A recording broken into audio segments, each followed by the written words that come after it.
Welcome to MDV, The Blueprint. I am your host, Michael Della Vella. Joining me today is Alicia Kosec, president of Howard Hanna Cleveland. Alicia is an inspiring leader who has built her career around empowering agents, fostering strong culture, and driving meaningful growth across the Cleveland market. Her passion for people and leadership really stands out. And I'm excited to talk with her about her path to the top, lessons she's learned along the way, and what it takes to lead at a high level in today's real estate industry. So please welcome my guest, Alicia Kosec. So just to give you a little background on this, this was Gianni and I and Luca and Dante's brainstorm during COVID. Oh, wow. So we started making movies, gangster flicks, and just making movies. And we were having so much fun during COVID. Luca was in high school and he had a film program, and Gianni was a film minor, correct, G?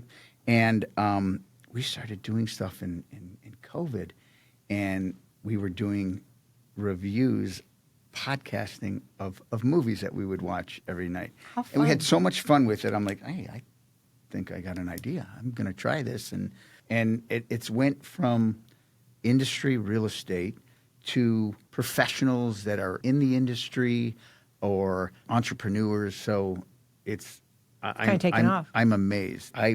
By doing this, the amount of young agents, and I'm talking young just in the business, are just bending my ear.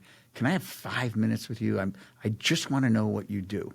The reason why I did this is I think I had a lot to add to the real estate industry and my background of building homes and everything that goes into developments. And I'm like, I'm an expert, but nobody knows I'm an expert. So you built homes? Yeah, my father my father built most of Westlake that we're. Wow. Yeah, he was. So of course, as the Italian father, he made you come and of course. pound the nails and clean up all the crap. I had to do that every summer. Those were my summer jobs. And then I'd have to sweep houses on weekends. Yeah. And he thought that you work with your hands, so you want to go to school. Well, I mean, it's not that way anymore. No. Now people that work with their hands and can do that stuff make a fortune. Yeah. And he thought, and I wish that I would have done more of it. Yeah. But I learned everything because I would sit around when I was young and I talked to plumbers, electricians. I worked with the old stonemasons. And I would, dying art. When one whole summer I just did land development, and I worked as the low man on the totem pole, and I would be on the top of the hole bringing everybody, work with the surveyors, and knew everything, and go to planning commission. So yep. I just think that I'm light years ahead of somebody that took a real estate class. Oh yeah. And my husband does what you do. Does he really? I think Dave, yeah. Yes, I think he told me that. Chick. But yeah, he's an industrial engineer by education, again from a blue collar family. Father wanted him to go to college, and all he says to me is, "Man, if I could go back, I'd just be an excavator." Because all the excavators we know in Youngstown are millionaires. Millionaires.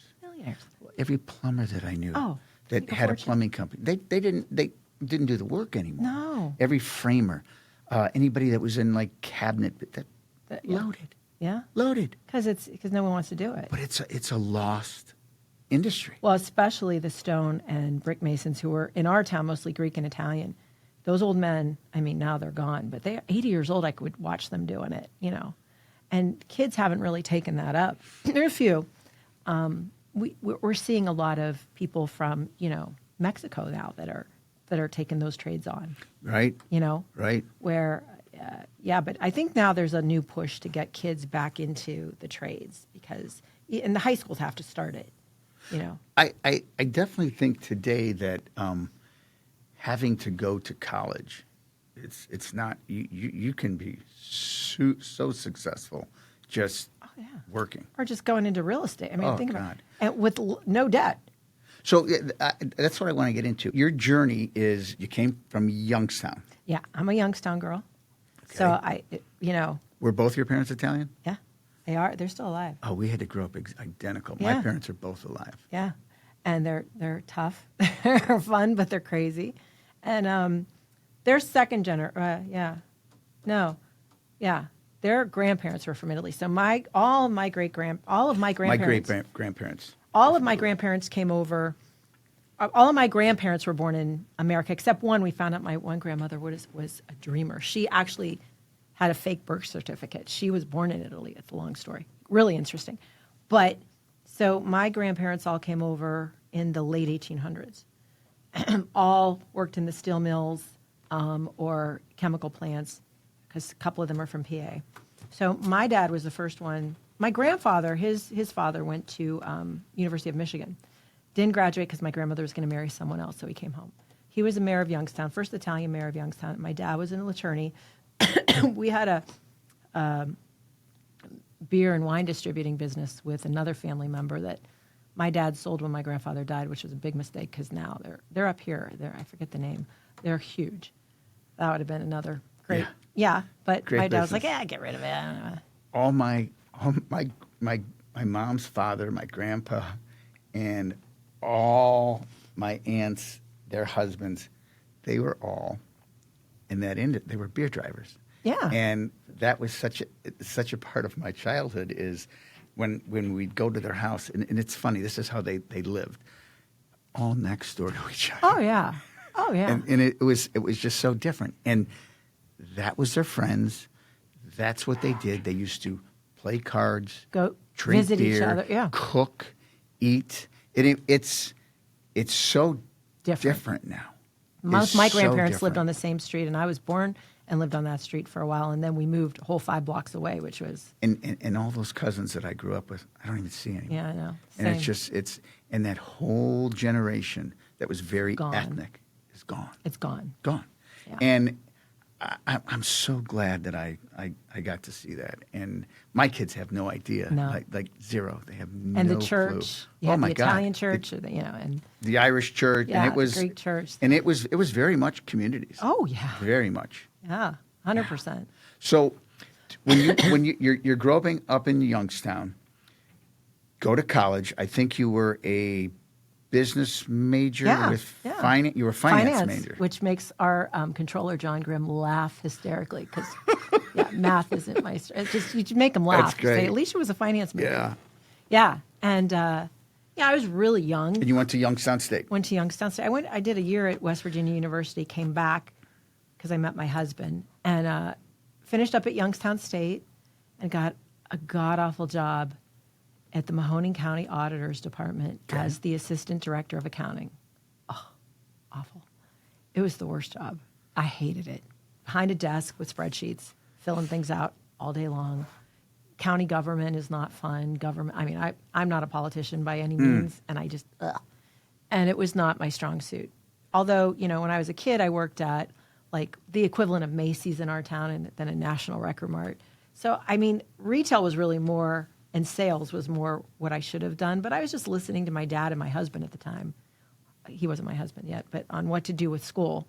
My mom was telling me, go be a teacher. And I always say nobody goes into college and goes, I want to be a real estate agent. Yeah. It's something you happen into, right? And and so I was working, and then I had 4 kids, boom, boom, boom, boom, boom. And daycare was not an option, way too expensive. My parents, my mom, my mother-in-law couldn't help.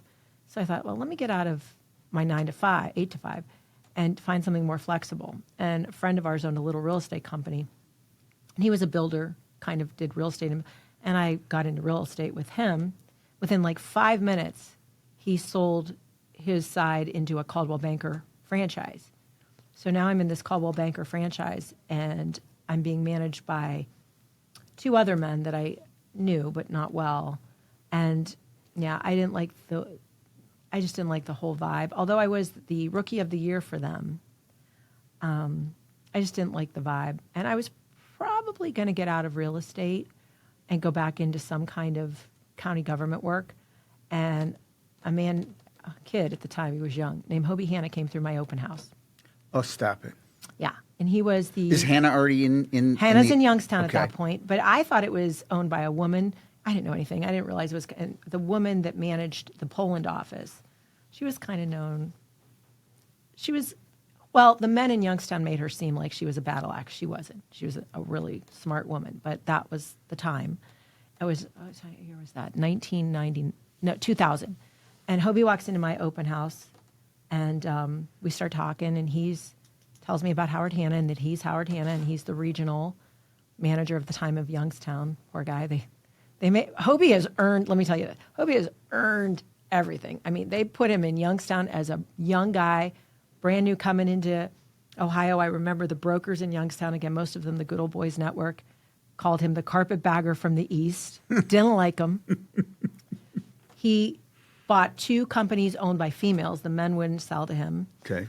And he made his bones in the mean streets of Youngstown as, a 20-some-year-old. No kidding. I didn't know any of this. Oh, yeah. He'll tell you he lived in a god-awful apartment in a basement somewhere in Trumbull County, and he managed the Trumbull County office. And so he was visiting open houses the way we tell our managers to do, and he met me, and we started a conversation, and he recruited me to the Poland office.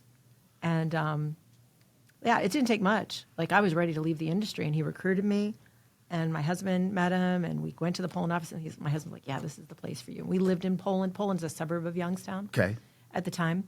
And so I became a Howard Hanna agent in 2001 and went right into new construction, right into a development that our friend owned, and he was leaving the brokerage he was with, and we brought him to Howard Hanna. He liked Hobie, and we went right into new construction, and I started right off the bat running a tour of homes, one of those dream homes. Like, we had 7 different builders. Went right into that, and that's how I started with Howard Hanna. I had no clue on that. I have a similar story, and I was Realty One, and I was the top guy at the Realty One Westlake office, and Hobie invited me to lunch. We went to the Moosehead, and I'd never met him before, and they had just purchased Smythe Kramer, and we had a great conversation at lunch, and we had a lot in common. I believe we different colleges, but same fraternity. And I joke with him because after that, I stayed with Realty One. It's loyalty is a curse and a good thing for me. It's just something that I have a hard time, flip-flopping. And I always would joke with him and I don't know if he'll remember this, is probably like 4 or 5 months after that lunch, they bought Realty One. Yeah. And I'm like, you wanted me that much? You bought the company? Just joking with him. He may or may not remember, but so you. I'm sure he remembers. He remembers it. But you were the infinite stage of when they were. Oh yeah, they had just come to Ohio. Well, probably a few years ago in Ohio. Yeah, they were still really small. The managers' meetings. Not that I was a manager at that point. They were still in Pittsburgh. He was. They, again, when I tell you that he has earned every stripe he has, I mean, he didn't start with any kind of silver spoon, man. They threw him to Youngstown. It was like throwing a piece of meat to a bunch of crazy how it dogs. should be. It is. It's how it should be. And I don't think everyone knows that story about him. He was young, and I mean, he told me that. I'm like, brutal. And those guys way. were brutal.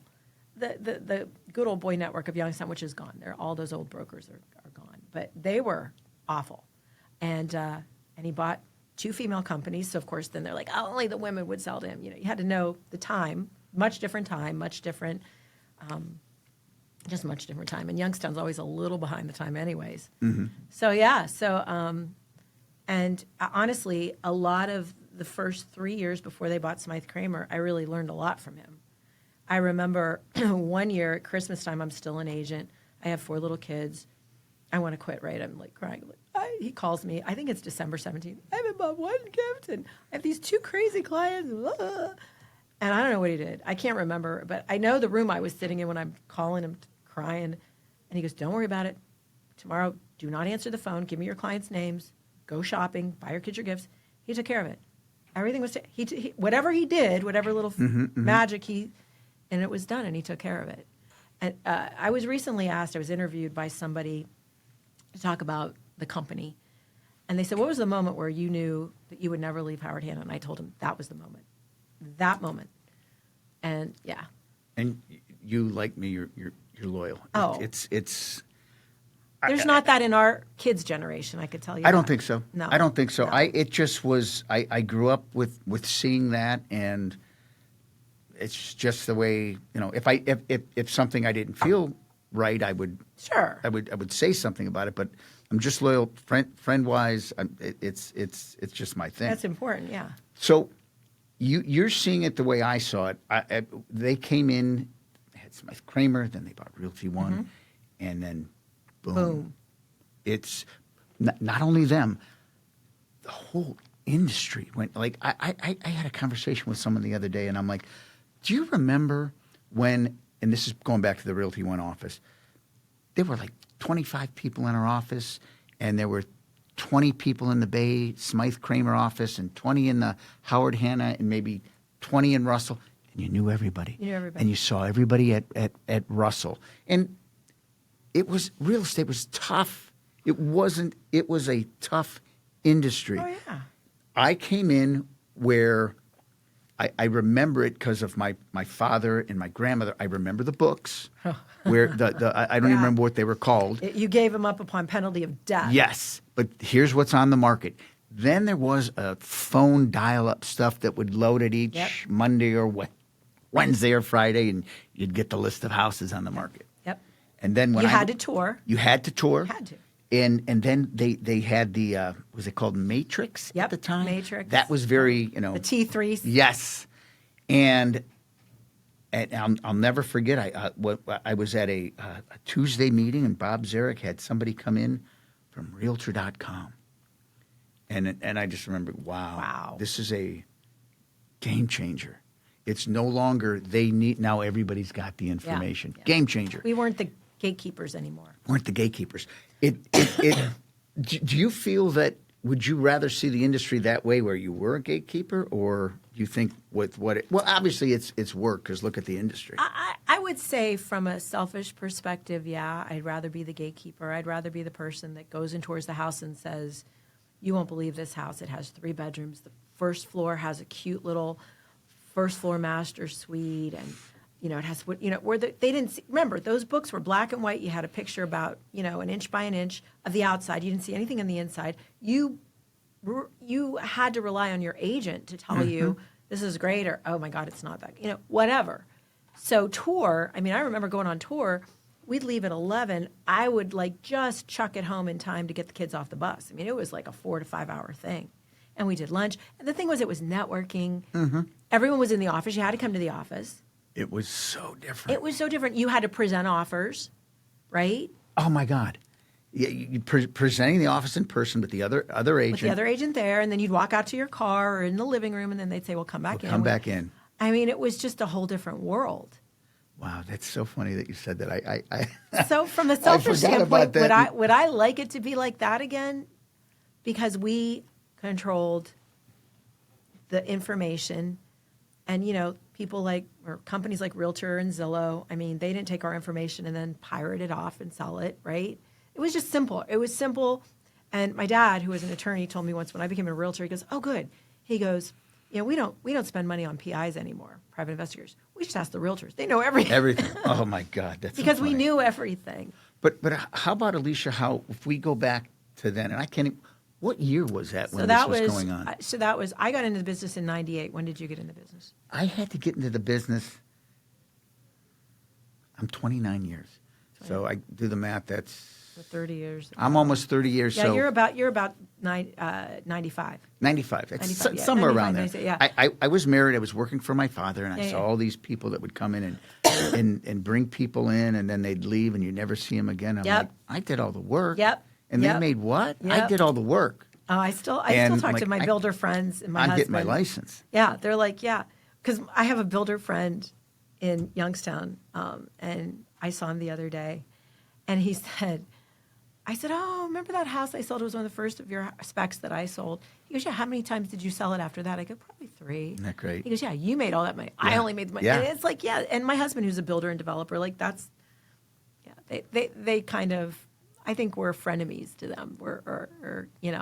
So you're smart. Yeah. I'm like, I got, and from that, when I did that, anybody that we were contracting and building a home for, I their started house. getting all their houses. Yeah. And it just, Yeah. Oh, hand yeah. in hand. It just, yeah. Yeah. But yeah, what a great time to see it. I'm so glad that I got into that at the time. But do you remember? So if I'm going back to like all the big hitters, 10 million. If you did $10 million, I mean, people would look at you like, oh my God, how did you do that? My best year in real estate, remember, I was done in 2000, the middle of 2006 is when I got into leadership, into management. My best year was, I think, 2005 or 2004. I can't remember. I did $8.7 million. I remember my father-in-law said, And you you're made crushing it. 7% of 8. I'm like, Yeah, no, no, because it I'm in doesn't new work like that. construction. Yeah. Everything was $10,000. That was the base fee for any listing we sold, and they were like 300 to 500, which was high end then. And you made half, 5,000 after your split, which we were all on 50% split. So it was 2,500 per side. So I'm like, yeah, no, nowhere near that. And then, now with super teams and all these brokerages, I mean, it's crazy. It's crazy. It's morphed. It's morphed, not only with the agents. Look at all the businesses that go after agents to the coaching that was not around then exploded. Coaching is huge. All the public websites that want to sell you leads and Sell you your own leads sell back. your own leads back and Right. photography. What a gimmick. What a gimmick. But I mean, they came in and you got to love their business Yeah, plan. I mean, They they're kicked ass. entrepreneurs, yeah. To be a Zillow, Right? yeah, or a Realtor.com, but Zillow really, they Oh, really Zillow were a disruptor. thumped Realtor.com. Game changer, Yeah, yeah. complete game changer. So what do you think was the biggest changer that went from the way we came in? Was it online? The internet. The internet it changed everything. It changed the whole world. Yeah. But Yeah. how about how the way housing went, where you'd get a listing and, you'd do all your due diligence, you'd have your brokers open house.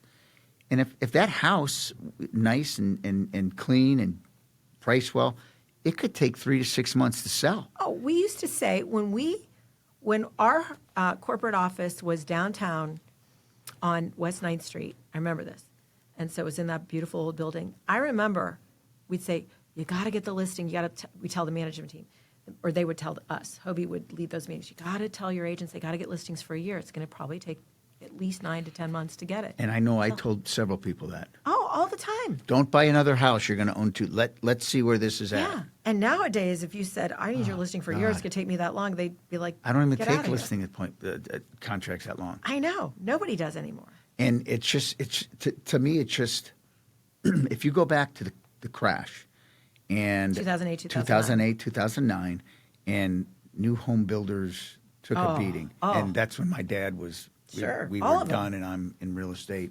Really, that was my gig. And they stopped building. They Yeah. stopped lending. And the And now mortgage we're in rates. the trouble we're in now. We're in the trouble we're in now. Mortgage rates got so crazy, so low. So how low. could you go anywhere? Couldn't. You couldn't. And now we're in that Nobody's trouble. built. We don't have enough houses. Now, that's different in like I know the Houston market because Florida has they quite have the inventory. they're yeah. But and Ivy Zellman, do you know her? No. She does a lot of research, and she's from the east side of Cleveland. She does a lot of research with home builders, and look her up. She's very, very brilliant. And she talked to us at our Erie Title Select meeting. She was there. I don't think you were there. I was not. And she talked to us about trying to get the big national builders to come to Cleveland. And she's having a hell of a time trying to talk any of them in. She knows them all. She's like, we need builders here. Like, we need new construction. We need it. We need it for the empty nesters so that they'll get out of their houses and let the first-time home buyers move in. Like, we need new construction here. That's what the problem is. We don't have enough inventory. And, so I think that it's really fascinating to see how, like, the big national builders want to be in, like, the bigger markets, California, Florida, Houston, Nevada. They need to come to Cleveland. Yeah. They do. I don't know how much of you followed this, but step-down buyers, empty nester buyers. Yeah. Us, exactly. If I could find a place to go, I would be there. For what I'm looking at, I'm either going to spend a fortune for less Oh my God, you're the typical right? buyer. I know. I'm terrible. Why am I going to spend more money? Yeah, I know. For less I'm square terrible. footage. Yeah, I'm terrible. I have a friend in Youngstown, Poland, that does the same. I'm like, all right, but it's a different lifestyle. You don't need all those bedrooms and all the living room, the dining room. Like, Don't need it. Right. I agree. I use it once a year. Right. But I have issues and I've sold houses to older people that they're doing it because they don't want it anymore. New construction with land costs, with the way they've had to change the products we use to build houses. I have issues with that. Oh, like sure. you don't see full brick fronts anymore. No. You don't see. I mean, there's no. And it worked with the new style is there's no trim. It's all clean lines. Well, that's a huge expense. My father was somebody who did vinyl windows before anybody knew what vinyl windows were, and now vinyl windows is like the standard that you see in any home because they don't rot. They don't rot. There's no issues with them. They last for 50 years. So everything has changed. I do look all the time. I've asked Laura. I'm like, listen, we need to go, and she's not ready, but I would go in a second. We did it twice. You so have? we had our big house that we raised our kids in. As soon as the kids were gone, my husband was like, I don't want to be here anymore. And I was like, really? Because I loved that house. So that's my wife. we found a buyer really fast, and not the buyer I thought we'd find. He was an older man. He gutted the house, and we did sell it again after for him. But then we bought a house that we shouldn't have bought with a pool and a walkout basement. It was pretty much just as big, just different. My adult kids loved it. It was too big for us. So then we sold that. Now we're in a much smaller, brand new home, and now it's too small. Because now we have kids all out of state with grandkids. It's too small. It's too close to neighbors. My husband wants space. So now we're probably going to upsize a little bit. So it's insane. He's building houses for empty nesters right now in our community of Poland. And my son is an architect. My son-in-law is the accountant. And then we have a builder/realtor that we're partnered with, kind of a U. We're partnered with a kid that builds and is a realtor. Oh, no kidding. And he runs the day-to-day. They can't build them fast enough. Most of the buyers have cash. It's crazy. That's a lot of money. Where did all this cash influx in the market? I mean, I don't know. I can't tell you how many people they look at, young kids, Yeah. sub 30. They're getting it from their parents. They have to. I think. It's all Oh, yeah. inheritance. Oh, but yeah. it's just like, son of a bitch, I didn't have a pot to piss. No. when I was Oh, your my age. God, no. And you just bought a $700,000 house Oh, cash. yeah.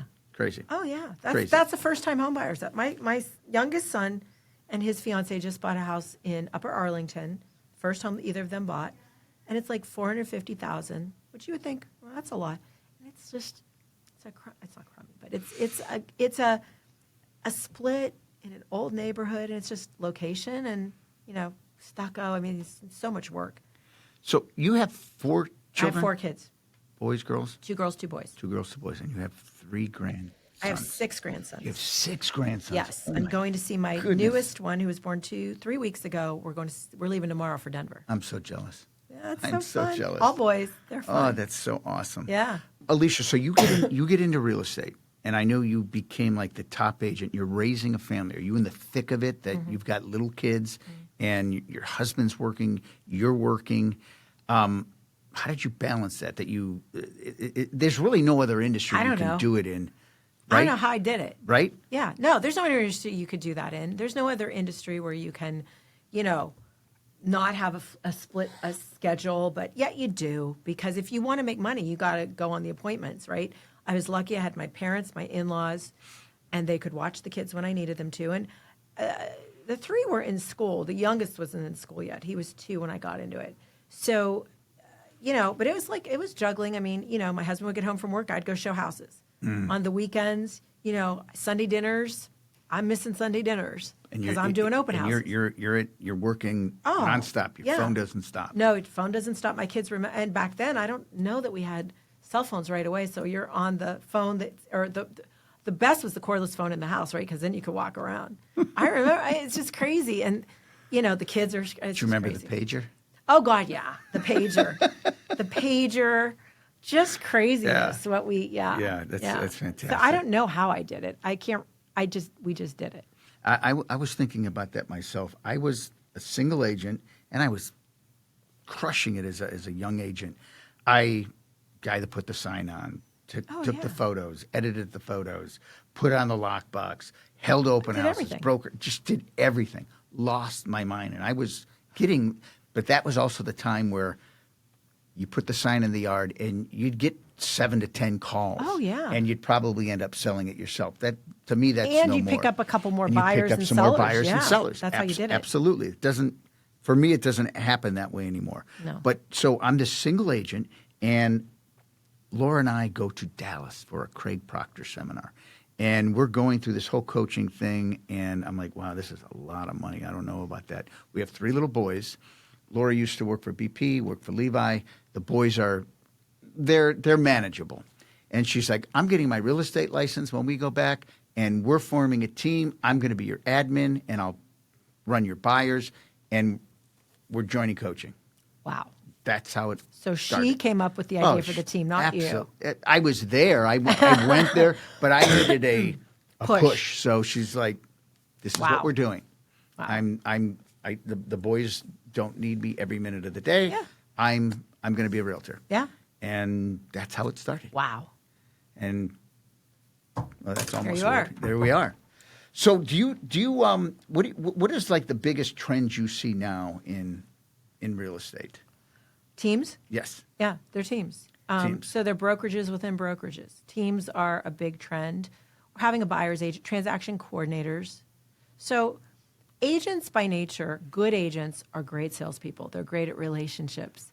They're bad with paperwork, or they just don't like paperwork. Oh, it's my worst thing that I do. They hate it. And so having someone that is that, compliance officer that's going to get your paperwork and make sure you have everything is important.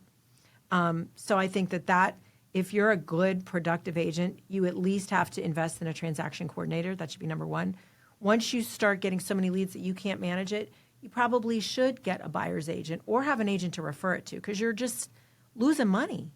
And then following up. I think following up is a trend that we realize is so important, and it's always been important. But the majority of clients that you get, or I used to get, or anyone gets, are from your sphere. Online leads, people pay a lot of money. I think that's a trend that's going out the window. Some of them are good, but they're not all good, because at the end of the day, people work with people they know, like, and trust. And it's cliche, but it's true. I agree. Yeah. Completely. We do a poor job of staying in touch with our former clients. About 87% of them said they would work with us again, but only 13% do. Why is that? Because we don't stay in touch. Stay in touch. Yeah. Stay in touch. Now, there's mailings that you can do at the very least, but Mailings. pick up the Yeah, telephone. you gotta talk to them There's- and maybe go visit them at least once. And I don't want to give up all my secrets. Don't give up your I don't want to secrets. give up all my secrets, but I'm old school, and I only know one Call way to 'em. do it is talk to people. But it's not even. It's just checking in. Yeah, how you doing? You just had a birthday the other day. I missed it. Happy birthday. Right. Anything. Yeah. Going to wakes. Yeah. I Jeez. I Isn't hate that to do funny? it, but really, Isn't that funny? I mean, when you go to somebody's family member's wake, they're like, wow. Yeah. Because that's a lost art. Yeah. And that used to be, talk about the old school, that used to be a Oh, my social God. gathering in and of itself, right? In my family. It was like all the old, I'll never forget it. I think it scarred me for life. And this is so off topic. I remember seeing one of my aunts get in a casket. And it Get in the casket. in the casket. Oh, was it her son or her husband? It was her husband. She got in that's got in a sweet. casket. But I'm like, why? God, I noticed I said son or husband. I didn't say daughter. 'cause Yeah. Anyway, but Yeah. son or husband. And yeah, that was the old Italian. Oh, yeah. I Put me in there with them. Yes. I'm like, oh my God. And I was young. It was awful. Yeah. Just scarred the girls. If you were a young agent just getting your license, Wow. why would you not, in the Cleveland area, why would you not go to Howard Hanna?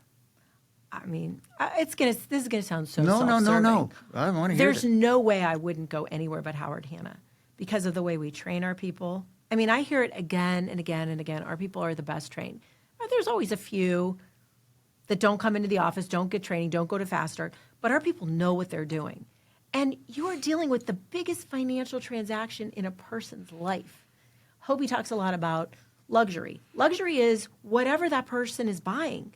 It could be a $100,000 house. That's luxury for that person, right? Absolutely. That's we're dealing great with that. We point. got to know what we're doing. And to know, we feel at Howard Hanna, that, our agents are well equipped to handle that. I get really worried when I see some of these people that are very part-time, that just got into it after the pandemic because it was taking orders, that aren't doing justice to their clients.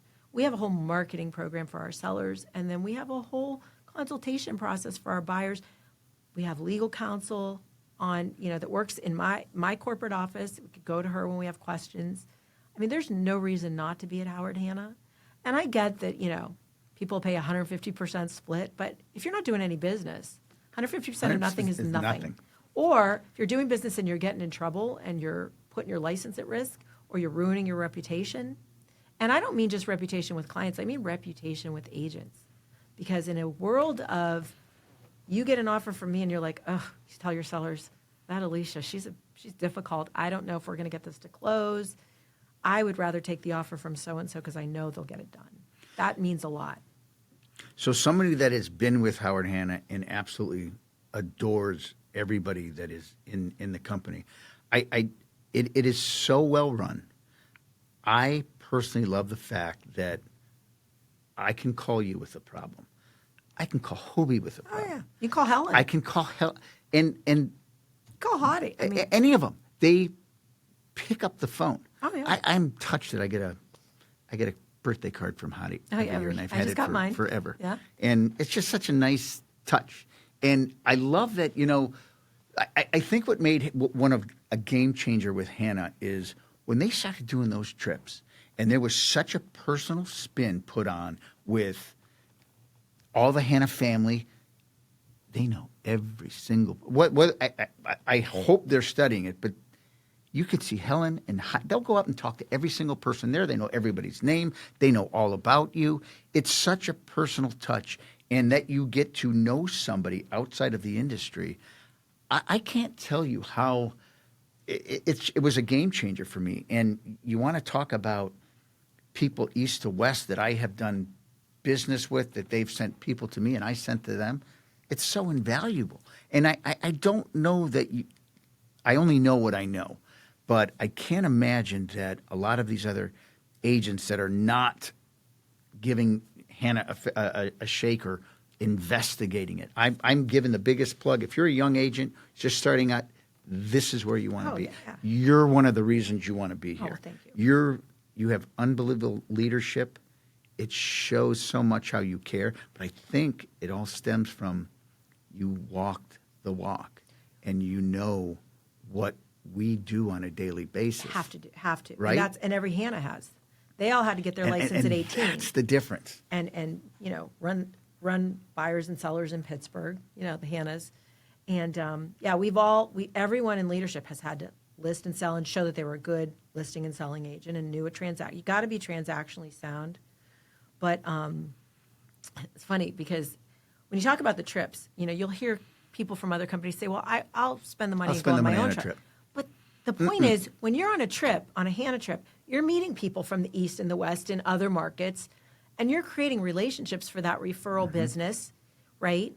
And you're talking with the Hannas, and you're getting, it's not a business trip, because those trips are fun. It's not a business trip. It's really It's not a business trip. I shouldn't probably say that, because I think we claim it as a business trip. But it's a fun trip, but it is a business trip in the networking aspect of it. Huge. It's huge. Deals are done. We have our loan officers that are saying the cash guarantee was born on one of those trips, in a bar. That's the beauty of those trips. And I've been Thelma and Louising it a little bit with Helen in Michigan. We've had 2 times where we've been in Michigan, and I've been the driver, and I call her Thelma and Louise. And to be in a car with her for hours and hours is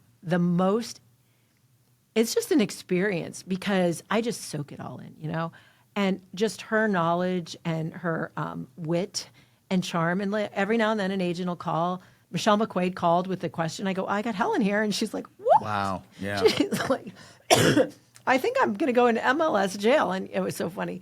But yeah, and they know they do study. They're not going to just automatically know what your volume is, but they're going to know if they're going to your office, they're going to study every agent in that office. what the production is, where they've been a couple years. And so then they're look at your listings and they're going to talk about your business and have some really great insights. So, and it trickles from the top down. And you really are part of the family when you know that, when you start with the company. Mm-hmm. And so I think it's, they aren't, we're not owned by Wall Street. We always say that we're owned by Main Street. So we don't answer to corporate stockholders. We answer to our agents and our clients, which is a big differentiator. We're a big player, but we still have that small local. You're here in Westlake. Your manager lives in Westlake. Mm-hmm.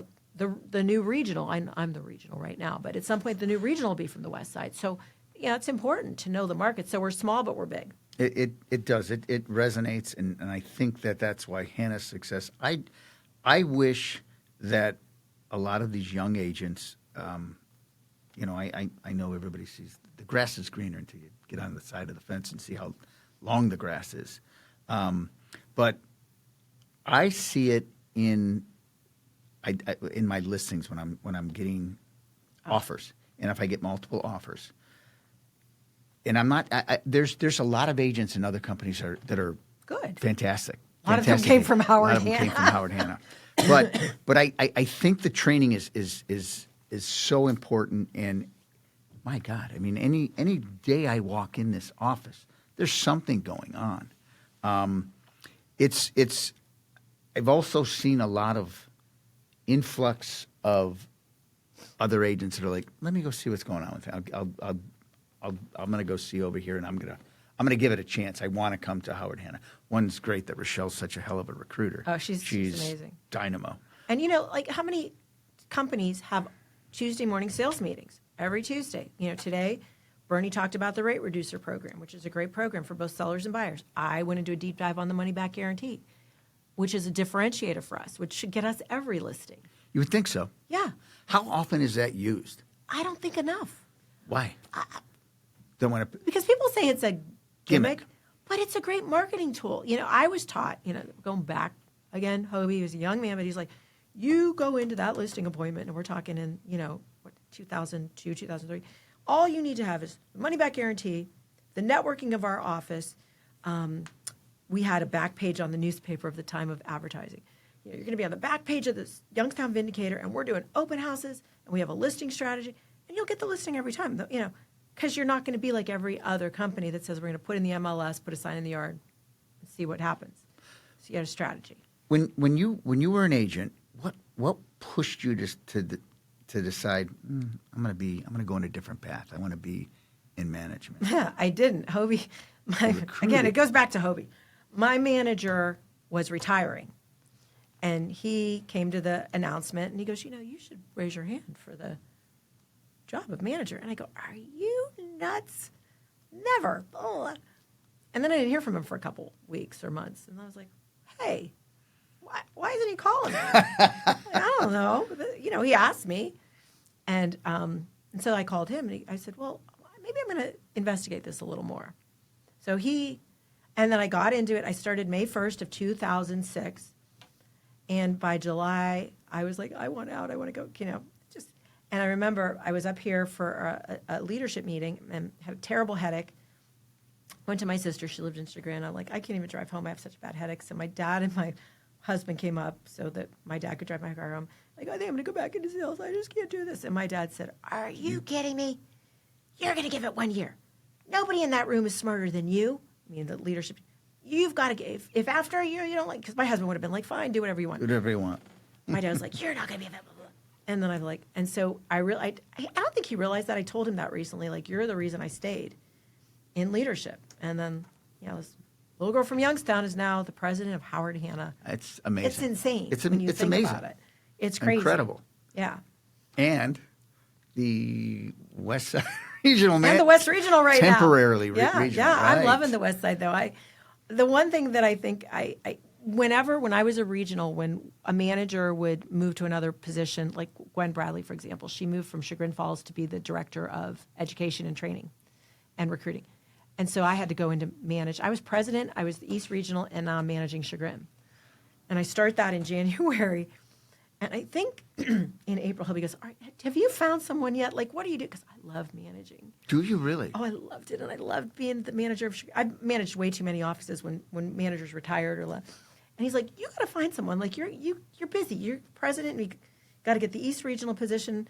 You got to find someone. So then I had to hunker down and do it. But, like, I could have done that forever. Wow. Yeah, if Rochelle decided she wanted to move to Hawaii, I'd take this office over gladly and, like, probably manage it for until I got yelled at and said, you got to find someone. So I have a question. Put on your manager Sure. cap. You forget anything you know about me. Okay. What can I do, Alicia, to be a better agent? Well, first of all, reach out to everyone. Go through your contact list and start, like, reaching out to everybody, seeing how they're doing and seeing, what's going on in their life and asking them to do a real estate review of their property, just to let them know what their house is worth right now. Because it's just a good thing to have. If I have a portfolio of stocks, I'm going to want to know what that portfolio is worth, or a 401k or whatever. So you let them know, I'm going to stop by your house. I want to see it. I want to tell you what I think it's worth. Michael, we don't want to sell. I didn't say you did. Shouldn't you know what your house is worth right now? Maybe you want to take out a home equity line. Maybe you want, start that. So because you have to grow your pipeline of business. Get another listing. I would say work on getting a listing. What are you going to do to get a listing? Either when you're talking to your sphere, someone's going to want to sell. Ask them if they know anyone that wants to sell, or better yet, look at for sale by owners and expireds. Every agent out there thinks there's no for sale by owners and expires right now, right? Yes, there are. Oh my gosh, I just stopped at a for sale by owner open house 2 Sundays ago. I'm still in contact with the people. They got an offer, it fell through. I think we're going to get the listing. So talk to for sale by owners and expireds. I mean, as Michael Della Vella, you can call someone and say, hey, I'm Michael Della Vella. How you doing? I see your house is for sale. Tell me about it. Well, we don't want to list it. I didn't say I wanted to list it. I just want to know about your house. I may have someone for it. So reach out to for sale by owners and expireds. Look at your market area. And then when you get a listing, to be a better real estate agent, list your house with a strategy. So get the listing on a Friday. Sign it up on a Friday.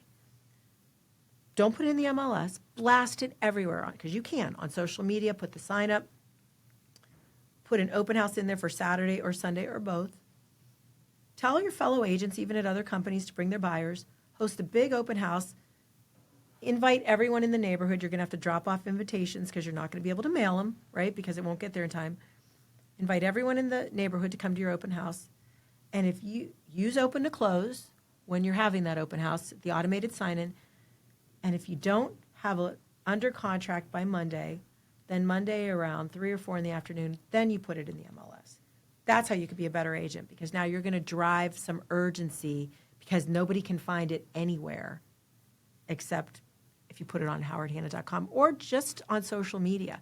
Drive urgency with your new listing and see if you can't get the buyer to come to you rather than, I mean, I hate to say this, but the buyer going on Zillow and connecting with an agent that they think is you that knows nothing about the market. It's so funny. You said something that I have not done enough, but because I don't have the time that I'm doing it, but anytime I would do an open house, I'd invite the entire neighborhood. Oh, God. And I knew they weren't buying. No. But I knew that I would get 3 or 4 more. Sellers. Exactly. When you're doing an open house, I used to take it as everybody that comes in the store is a job interview.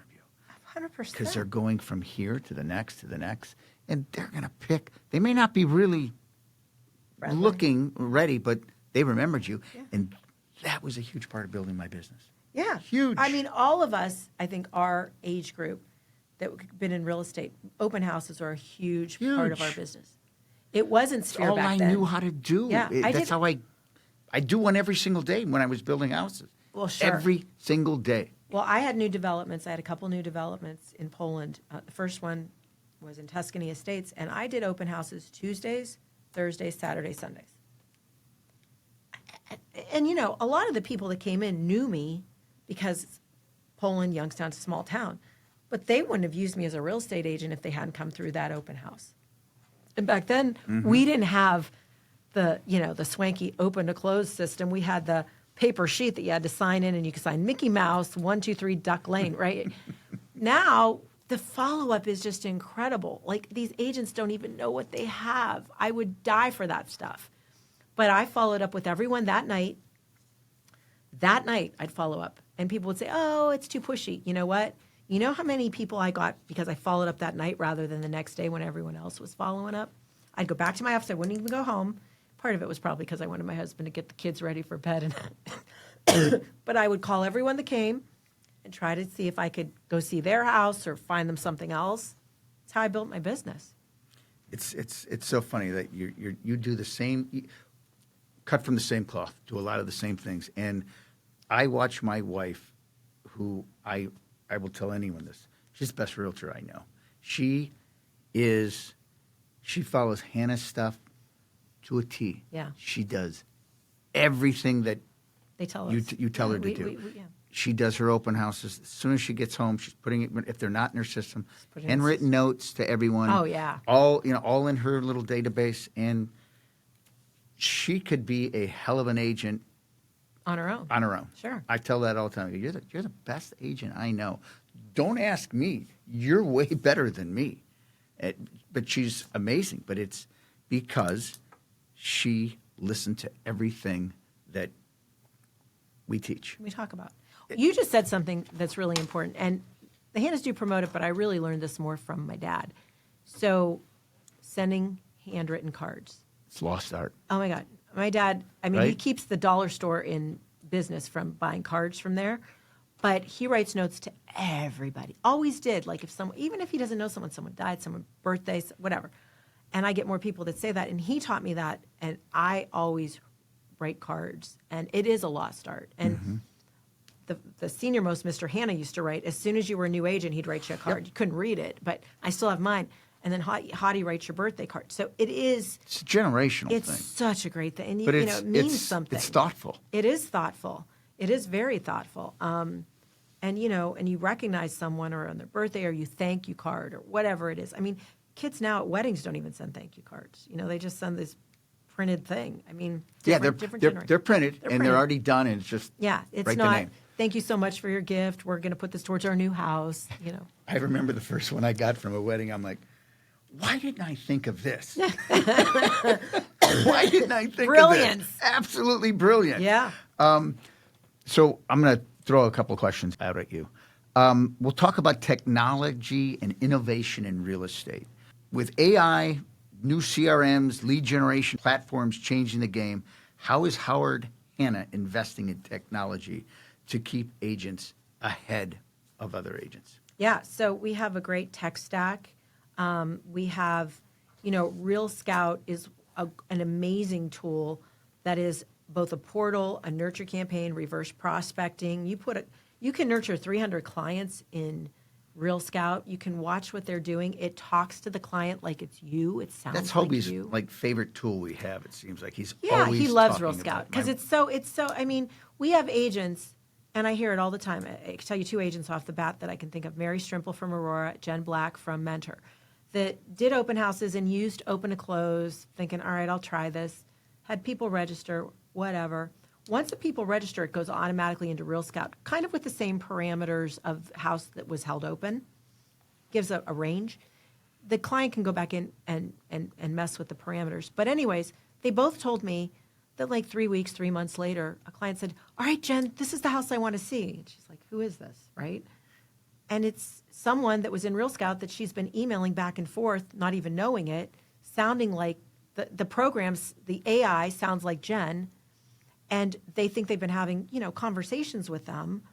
And it's going back and forth, showing her all these houses, and they finally see the house they want. Same thing happened with Mary Strimple.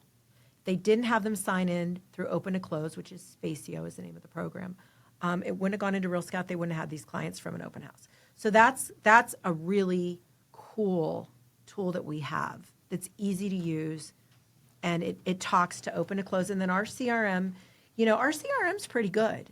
It's not bad. It does a lot that agents don't realize. It's a little clunky with Teams, and we're working on that part of it. And I think by the spring or summer, that's going to be, because it's any CRM, it's really hard with Teams. Any CRM is a hard thing. Our CRM is very good. It sends a newsletter out. And then we have AI. We have, we use Copilot in our emails. I use ChatGPT a lot. Now, you got to be careful with that. I use it so much. I use it a lot. I use it so a lot. much. And I hate to even admit that. But I do use it a lot. But I use it for everything. Everything. I mean, everything. Everything. I had to go to the paid version because I use it too much. Oh, yeah. I use the paid version. And I've done a couple classes in it. I don't think we know enough about AI. No. There's so much different stuff that you can do with it. I was at the RIS Media convention in D.C. a few months ago, and I did the AI class with Buffini.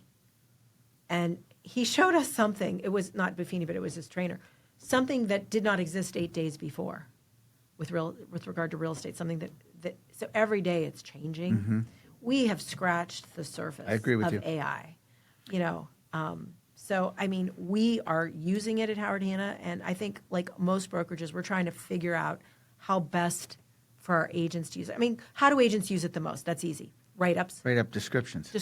I used to do that for my agents as a manager because I was an English major before I was a finance major. Ah. So I used to love to do that for agents. This blows it away. Oh, God. But it makes us a little stupid, too. I could see that. A little bit. Like Leah Gibbons. We all know Leah. Leah is the master of wordsmithing. Right? Really? She can come up with anything. Well, now she's even using AI. I'm like, Leah, you're going to lose your Leah-ness if you use AI too much. Because Leah was like my walking AI, right? She was my chat GPT. Yeah. So I think but I'm sure people said that about the calculator too. Oh, it's going to make us dumber. There's something else, and I don't know if it was your thing, Alicia, or I don't know where it came from, but Laura uses this nonstop because I see the bills and the calls. I think it's called, is it Lola? Lolo. Oh, yeah. Lolo. Oh, my God, it's amazing. her favorite thing. Lolo. She has everyone into it. That's so smart. And they all call her. Love it. And love it. Every little thing. And it's her favorite thing. And I had to give you that plug because make sure you tell her about Lolo. Yeah. So we sent it out. I sent it to all of our agents. We have it for our agents at an incredible cost. So is it something you found? I wish I could say I found it. No, okay. Of course not. Our marketing department Yeah. found it. Probably it's Leah. Brilliant. I mean, you want to talk about just a personal touch? Brilliant. It's brilliant. Are there a lot of people using it? No. There's your biggest plug is Laura. That's awesome. She loves it. So what I love about Lolo is you're never going to have it give a gift from like a Starbucks. It's local. It's local. That's local. Brilliant. And that's the benefit. So it's a local garden shop. It's a local bakery. It's a local bookstore. It's a local coffee shop, right? It's whatever. And so I send the gift out. So our agents get it at an incredible discount. You only have to have a minimum of 25 contacts a month, and you can change them every month. You can do more than that. Originally, the price was like 67 cents a contact. Now it went up to $1.35. It's still cheaper than if you were at a different company. It would cost you probably $2. So we send it out once a month, and it's relative to where you live. So like people in Michigan aren't getting what you're getting, right? And all of our agents get it from me. And a lot of agents will say, hey, I think you've been spammed. I got that. And I'm like, no, it's actual. Go do it. Do it. And then I'm like, use it with your clients. It is the greatest touch point. I mean, or just your sphere. You want to talk about something that's going to get you more business. You give them a $10 gift certificate to a bookstore, or we have this cute place in Youngstown that they're doing it to. They sell plants. They're a young couple. They sell plants that I will kill if I buy any. But anyways, and people go there. And so for them to give the $10 gift certificate, it doesn't cost me $10. But nobody's coming in there and just saying, give me a $10 plan. Of course. They're spending money. They're recognizing this. Now they're going to start coming back. So it benefits both. So I think that's a great tool for agents. And I'm so excited that Laura uses it. Don't stop it. No, I'm not. It's absolutely fantastic. It's just you got to get more people on board. Yeah. Actually, I hope they don't because we keep putting we more don't have a lot of and more people that people use in it. it. But it's and we do it in every market. And you get a response by everybody that uses it. Well, of course. Everybody responds to her. I kind of want to say that I kind of thought of this because what I used to do when I was a manager was when I wanted to recruit someone from another company and, they wouldn't take my calls and they wouldn't, I would send them a $5 or $10, depending on how bad I wanted them, Starbucks gift card. and say, I'd love to meet you for coffee. I mean, come on, what are they going to do? You send them a $10 gift card. They have to at least call you, right? So I want to say that it was my brainchild because I always used to do that when I was in management. But it is such a great, great tool. And if you're a manager, you should be using it with your agents and also with people you want to recruit. And if you're an agent, you should be using it with your clients and with future clients. What a great... Alicia, I'm telling you, that up. it's fantastic. There's It's so much I absolutely- forget. But it's so simple, and you want to talk staying in touch with people. Every month, I just hear her on the phone, and she smiles and she goes, "Everybody loves this Lolo." Well, I do have a story. Jamie Bevins from our Cleveland Heights office sent a bunch out, and he got a buyer contact from someone in his contact list that ended up buying a $1.3 million house from what, $1.95 or my whatever goodness. he spent, $1.38. Question for you. Please. What do you like most about Howard Hanna? I align so much with the family Own brand. owned brand. Yeah. Now, we don't have to positives and negative to that. Of course, there's I mean, always... it's when Nothing's I was in perfect. that business with my family, there was no separation. So I'm imagining Yeah. to the Hanna family Yeah. that there isn't a separation. But I appreciate, because I know they work twice as hard as anyone in this company. They're not Yeah. sitting back No. and on a cruise ship. Oh, no. And No. they work. Helen and Hottie, they would blow you and me away. with Oh. their- She's up at the crack of dawn, flying here, going there, doing this. I'm like, what? It blows me away. And the same with Hottie. And it is. We had a family-owned company, the Union Distributing, business of beer and wine, and there were two families, two sisters, couldn't do it, fighting. Crazy. Yeah, it's not easy. It's tough. It's really tough. But I respect it so much. Yeah. And I understand it. And it really aligns with me. Not only that, I love that you said it earlier. You said it's we're not Wall Street, we're Main Street. Main Street. But it does have that corporation feel if Yeah. you want that. It's a big time company. Yeah. I don't think you really can be. You can, but for me, I need to get out of my house. When I'm not running, I need to be in an environment. Office, yeah. I need to be challenged by other people. I need to see other people working. And I want that. I want this office, if everybody would come into the office every day, it's coming. But I mean, COVID screwed things up. Screwed but things up. And new agents, how do they learn? I used to go and sit in the office and just kind of sponge. What do you see as the biggest threat to our industry right now? Ooh, that is a great question. The biggest threat to our industry. There's so many.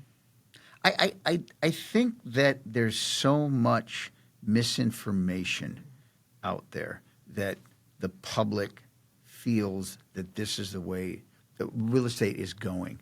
Misinformation on realtors making too much money in what they do. And I think it's always been that way, but I think it has become so bad with selling Sunset, $1 million listings. Oh, yeah. That's I love the shows. But I think They're it's entertainment. They're entertainment, but I think it's hurt the industry. And I think that people have these visions that I'm going to be a realtor and I'm going to make all this money. And all I got to do is get in my car, sit back, put the sign in the yard. So I think that, and I see it from people that I talk to, so many people want to come into real estate and they want to be, it's a side gig. And I know I'd love to know the statistic if you know that. I don't. How many people are in it and they have another job, or I do this 24/7. And 40 hours a week is nothing. I work 40 hours a week by Wednesday. Absolutely. It's nonstop. More so now, and a lot of it has to do with I don't have anything to do anymore. I'm not coaching baseball. I'm not going to soccer games. I don't have to pick up anyone from school. Yep. And Laura's the same. Laura's working all night. It's oh Yep. my God, what this is all we're doing. I like it. It keeps my mind busy. But I think that misinformation is a big concern or a problem that we have. I think that I don't know if this will make sense, how big the industry has grown, that it's just you can only cut the pie up so much. It's, do I want the best agent, or am I looking for somebody to do it so I make the most money, like keep the most money? Everybody does the same thing. That's so far from the truth. And I would, how does one, except for doing something to this and people hearing it, how do you get that message out there? There is misinformation. Well, I'll give you a question. When all the stuff with the lawsuit came out, did you see anything from any real estate industry person saying, we don't make that kind of money? And we didn't do this with our clients. We didn't tell them they had to do this and we didn't say, you're listing it at 7% and that's it. We negotiate. I mean, none of it was true, but we didn't do a good job as an industry. Promoting that? Getting out there and saying, this is utter bull. Why? I don't know. I don't know. I can't answer that question. Well, I think NAR did a horrible job. They caved. Yeah, well, they did everything wrong from the very beginning. To not taking the lawsuit seriously, to getting in bed with the same lawyer, I believe, as some of the other companies, making it look like we were I mean, Helen said this once. Collusion. We don't even talk to each other as brokers. Exactly. We're not colluding. I wish we did. We'd all make a lot more money. And as far as our job, as far as what we do a poor job as agents explaining the value proposition, what we do. They see a little bit of what we do in the front of them. They don't know what we're doing in the background. We do a terrible job of saying, this transaction, just writing this offer, this is the beginning. After I've shown you 800 houses, this is the beginning of a process that now I've got to get you through the home inspection, the appraisal. We've got to, the possession. You know the nightmares that can go on just negotiating possession and all the stuff in that. I mean, it goes on and on and on and on. We do a poor job of showing what our job is like when we list and sell a house. Oh, my God, that's so simple, but it's so spot on. I just can't believe that no one's went to the forefront and has changed that. I said, are you out of your mind? So when I heard this lawsuit, when it was going on, I'm like, oh, that's not going anywhere. None of that is true. And then they settled? What the hell did they settle for? That's a whole podcast in itself. 100%. That's the podcast for Hobie. Yes. I'll tell you, because I remember he told me about this lawsuit a few years ago. He goes, and the industry's going to lose. I didn't argue with him. I thought he's wrong. And then the industry and lose, they settled. They settled. And it was like, there was no fight. No, there was nothing. And then all of a sudden, guess what? I knew you realtors made all the... Oh, yeah. The hate that was out on social media. Oh. My God. Oh, it was unbelievable. It was unbelievable. And the real money grab was from the lawyers. Oh, my God. They're the ones. It was a total money grab. And everyone that I know that is in this business, I don't care what brokerage you're with, if you're successful, they work their ass off. They work their ass off. You have no life. No. The more successful you are, the less life you have. Yeah, and I just think, I really do. I think that information got out there, and I think, again, you see these people. The narrative was thrown out there, and nobody countered it. Well, I think, again, maybe this is how it gets out there. But I will say this, Alicia. I don't think it has changed much.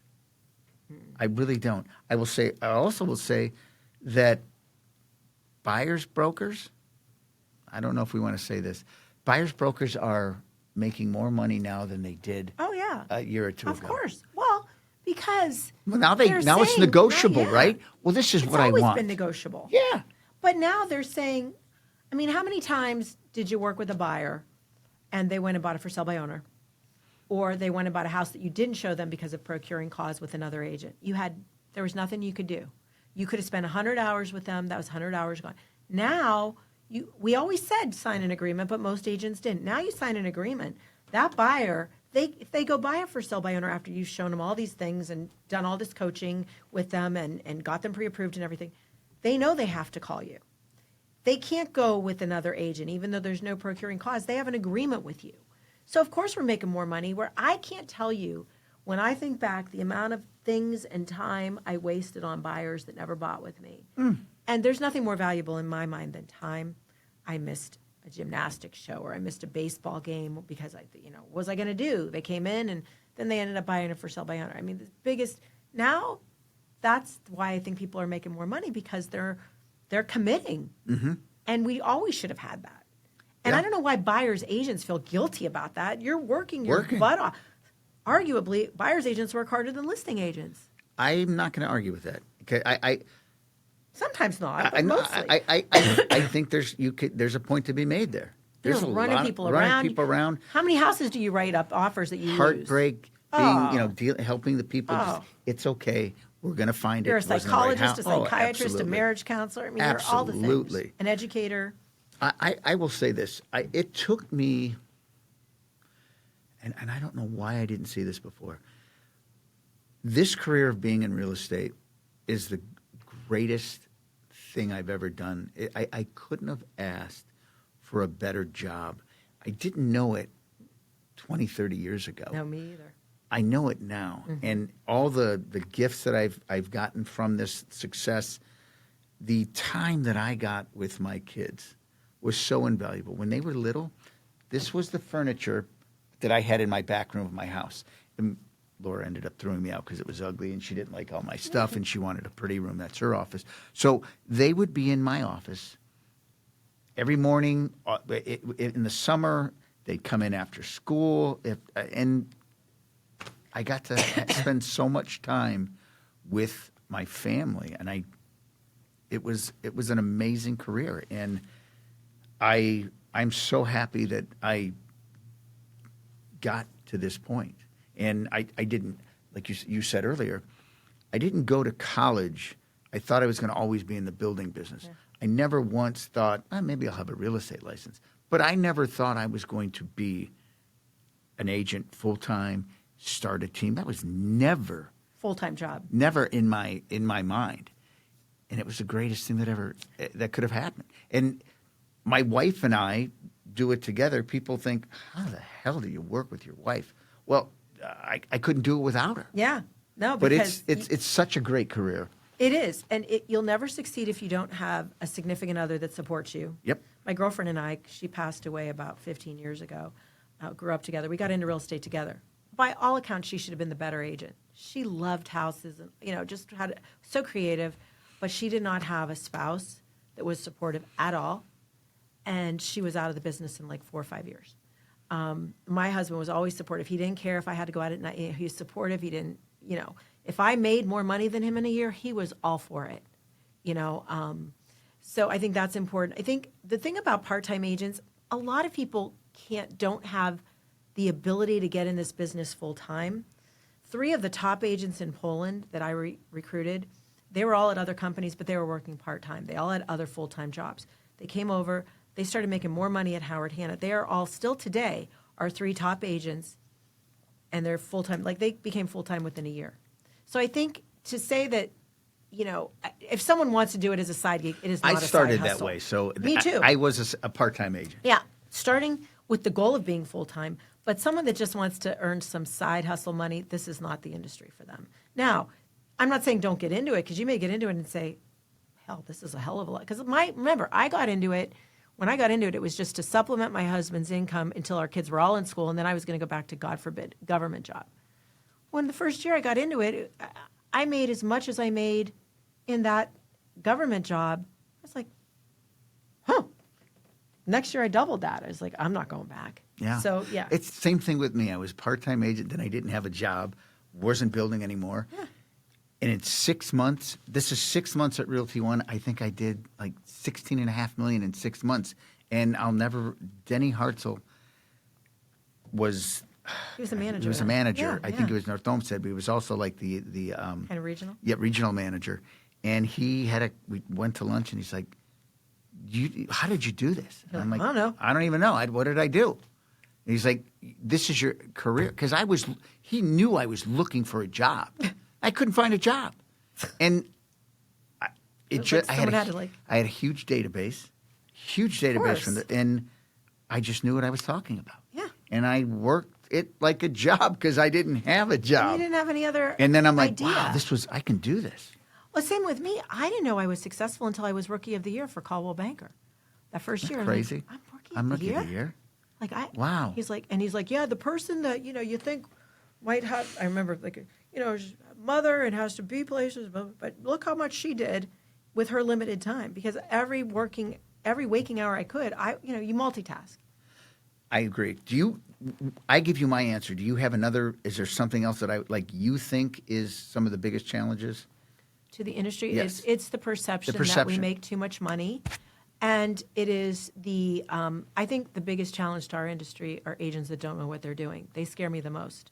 Because here's the thing, or agents that are so smart that they're giving answers for their sellers or buyers without talking to the sellers. We have to remember we are the fiduciary of our clients. What does that mean? We put their interests, their needs, their financial well-being above our own. We got to remember that. That's what worries me, that we don't remember we are a fiduciary of our clients. That's the same relationship an attorney has with the client. So that's what keeps me up at night. Agents that don't know what they're doing. I don't think we have too many of those at Howard Hanna, but at other companies, because real estate, people see us all as one. They don't say, it's just the whole industry. So we are only as strong as the worst agent as a company, and we are only as strong as the worst agent as an industry. So I would say if you're not serious about real estate, get out of the business, because you're doing everyone a disservice. And I think knowledge, experience, having that, again, it's very self-serving, but when you're a new agent, you're not as a new agent. You have a net underneath you. That net is the manager, the other agents, the admin. They're protecting you and making sure you do everything right. It's very important. So I think that, and I think that agents making decisions for clients worries me a little bit. Okay, quick questions.